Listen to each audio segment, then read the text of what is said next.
Схем огромное количество. Вот проект stoppyramida.tz. Я автор этого проекта. Классно же? Я пользуюсь. Да, вот если, например, вот молодой человек подойдет и скажет: дай мне свою банковскую карточку, на нее будут поступать платежи, а я тебе буду давать процент. Как насчет такого заработка? Классно же? Классно? А потом туда Отказывайся. придут деньги от наркоторговли, что будешь делать? Ты же не знаешь, откуда придут деньги. Эту карточку будут использовать для того, чтобы через нее проходили какие-то платежи. Зачем вот человеку стороннему чужая карточка?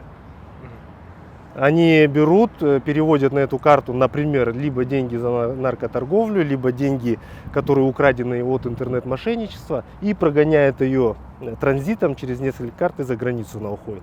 Потом деньги ушли за границу, приходит полицейский и говорит: Санжар, откуда эти деньги оказались на вашей карточке?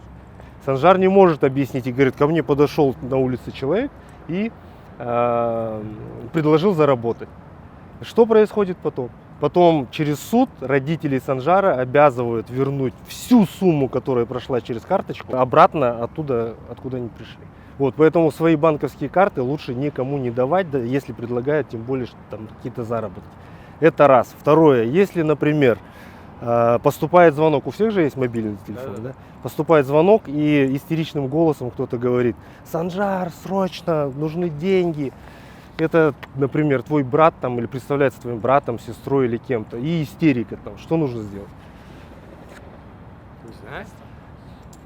Нужно сбросить звонок и перезвонить тому человеку, от имени которого представлялись. Почему? Потому что, скорее всего, это не брат и не сестра, и не мама, и не папа, а мошенники просто пользуются этой ситуацией, вводят в заблуждение. Следующий момент.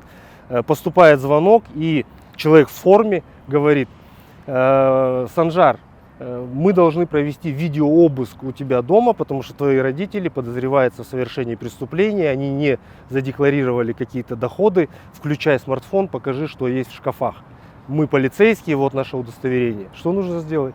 Полицию позвонить. Прервать звонок и позвонить родителям, сказать, что вот такая ситуация. Схем огромное количество. Вот проект stoppyramida.tz.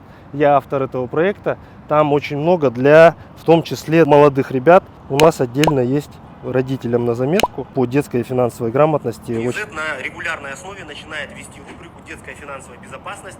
Мы за то, чтобы вы были более финансово грамотные, успешные, честно зарабатывали и чтобы вам ничего за это не было. Все хорошо. Я Красавчики.